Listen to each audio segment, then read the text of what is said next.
Salut, c'est Florent et bienvenue sur le podcast Les Nouveaux Rentiers. Aujourd'hui, je voulais te raconter un petit peu ce qui s'est passé il y a à peu près 60 ans, puisque en avril 2021, donc il n'y a pas très longtemps, c'était la journée internationale du vol spatial habité.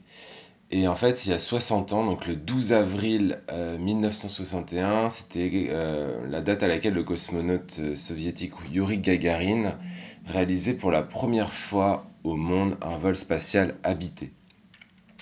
Donc cet exploit technique et humain ouvrait alors la porte à une aventure spatiale mondiale qui allait permettre et permet encore de nombreuses découvertes scientifiques. Et, euh, et en fait, ça m'a fait tilter parce que finalement, il y a que 60 ans, et quand on regarde un peu ce qui s'est passé en 60 ans, c'est assez hallucinant. Alors je te pose la question, qui n'a pas rêvé petit d'aller voyager dans l'espace, de devenir un astronaute? En tout cas, moi, c'est un sujet qui m'a beaucoup passionné quand j'étais petit, et encore aujourd'hui parce que j'aime bien le côté gigantesque de l'univers. Et on m'a souvent dit que j'avais la tête dans les étoiles, et je pense que c'est un peu toujours vrai aujourd'hui. Je suis vraiment quelqu'un qui est très tête en l'air, très rêveur, on va dire. Et ce qui, à l'époque, pour en revenir sur la conquête spatiale, était une course contre la montre pour savoir qui avait la plus grosse entre les États-Unis et l'URSS, a donné, je trouve, lieu à un vrai vivier technologique qui entoure notre quotidien aujourd'hui. C'est-à-dire qu'il y a tout juste 60 ans, on envoyait un homme dans l'espace. Je trouve ça assez fou quand on y pense. Et quand on voit le progrès technologique international, euh, qui est vraiment exponentiel, avec la loi, je me souviens plus du nom de cette loi, mais qui double les processeurs, la puissance des processeurs là. Mais c'est un caractère vraiment exponentiel, et je trouve que ça peut pas, même parfois faire peur. On dit souvent qu'il faut sauver la planète, mais à mon humble avis, la réalité c'est qu'il faudra probablement sauver la race humaine, et la planète s'en sortira très très bien sans nous. Et je pense que si on fait de la merde, et bah, on récoltera tout simplement de la merde.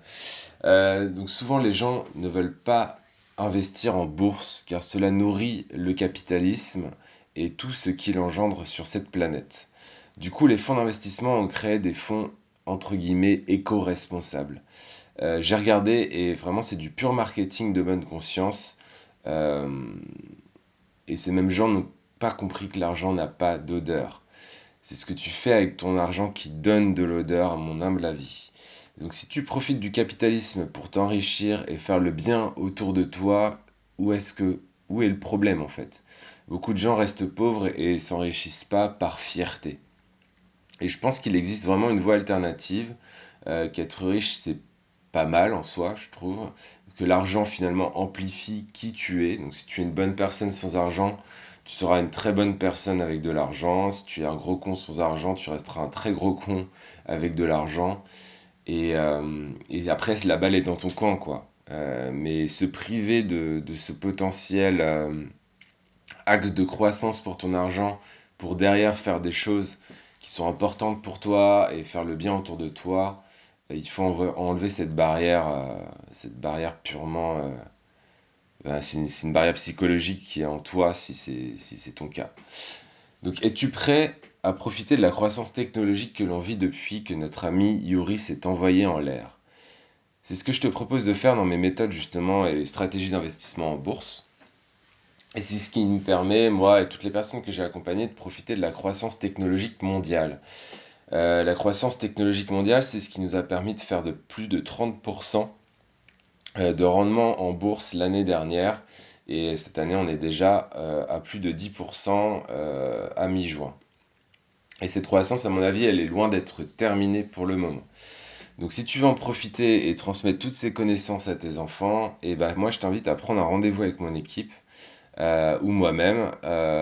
Comme ça, on pourra voir si on peut t'aider à booster ton patrimoine grâce à la bourse. Donc tu auras un lien dans la description de ce podcast. L'idée, voilà, l'idée c'est ça, c'est que tu puisses en fait profiter de toute cette croissance technologique qui est aussi une conséquence de cette course technologique à l'espace. Je pense qu'il y a vraiment des choses très intéressantes à faire en bourse, qu'on peut le faire de manière éthique. Et encore une fois, bah, ça dépend. Gagner de l'argent, c'est pas mal en soi, ça dépend tout simplement de ce que tu fais de cet argent gagné. Voilà, bah écoute, c'est tout pour aujourd'hui. J'espère que ce podcast t'a plu et moi je te dis à bientôt pour un nouveau podcast. Ciao, ciao, ciao, ciao.